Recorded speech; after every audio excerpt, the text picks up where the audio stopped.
I'll never say no if someone offers me fresh French fries, but I rarely make them because proper fries, they take some work. Lucky for me and you, French fries aren't the only crispy fried potatoes out there, and these other potatoes, they don't require deep frying.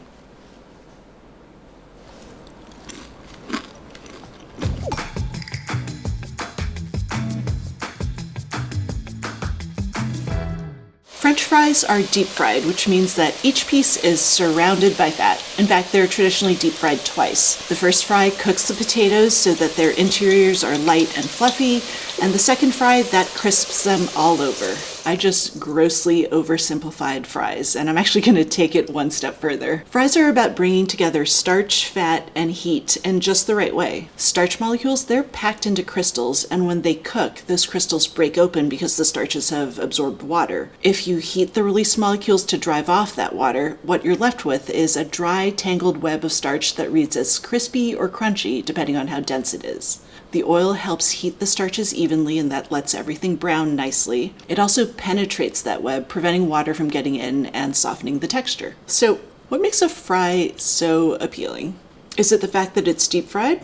Not really. It's because inside it's fluffy and it's moist, and outside it's uniformly crisp. To me, the lesson to be learned from fries is, if you want crispy potatoes, don't try to cook and crisp them at the same time. Let's look at 3 different recipes: roasted smashed potatoes, home fries, and oven fries that deliver crispy potatoes, no deep frying required. First up is Matt Card's recipe for roasted smashed potatoes. Now, there are 2 qualities that we want in the potatoes for this recipe. They should be small, around 1.5 to 2 inches.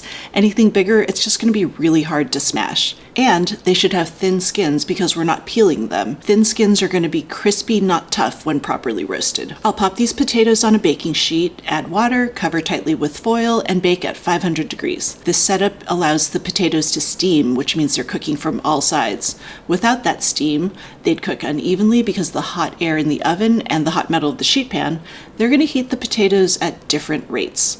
On top of that, they would take longer to cook since we'd have to cook at a lower temperature to keep them from burning. Now that they're cooked through, I'm moving on to the crisping step. I want to lightly oil these potatoes and then smash them. And that's going to get us 2 things that are critical for crispness. It releases the starches, and that's what we're crisping, and it creates broad, flat surfaces that make great contact with the pan. Any bits of potato that are touching the pan, they're going to see a lot more heat and so dry out and brown faster. A little salt, pepper, and thyme for seasoning. Now I want to come back and oil them again to make sure that all of the newly exposed starches, they're nicely coated too. Now these just go back into the oven to crisp.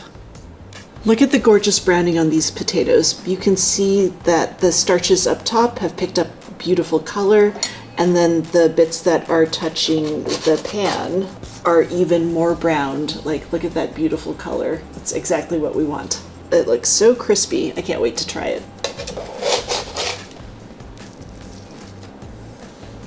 Okay, these have cooled enough. I want to give them a try. It's a nice bite.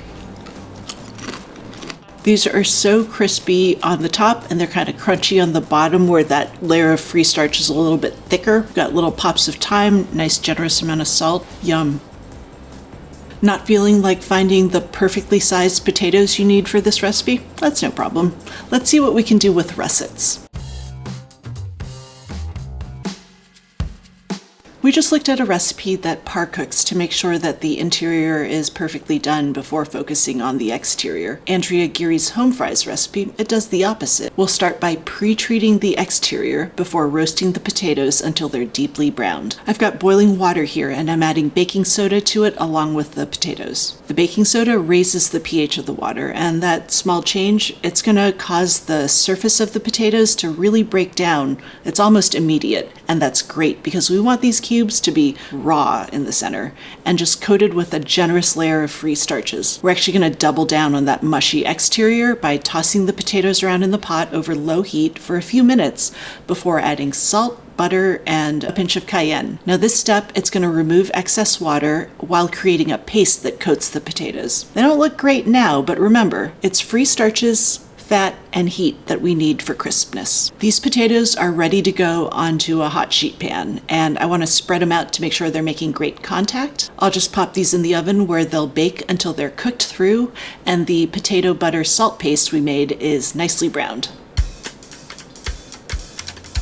Halfway through cooking, I added some onions and mixed them into the potatoes, and here's what we end up with. Look at how brown and crispy they look. Oh, I'm so excited. It smells like a diner in here.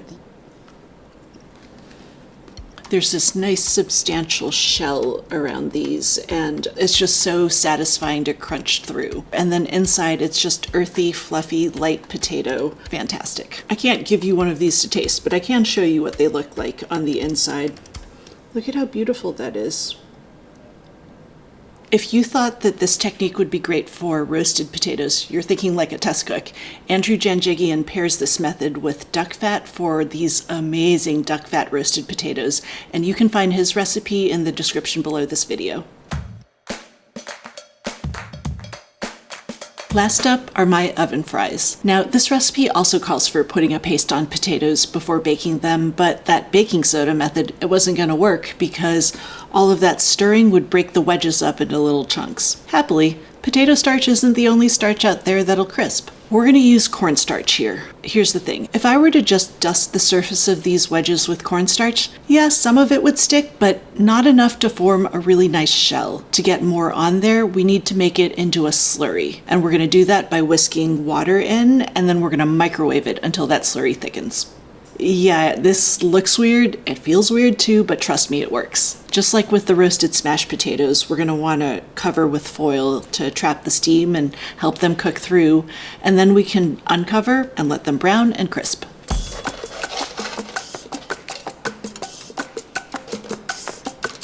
So look at what you get. You can still see the frizzled edges of that cornstarch shell kind of wrapping around these, and inside is just this beautifully tender, fluffy, moist interior. It's not a French fry, but it is delicious.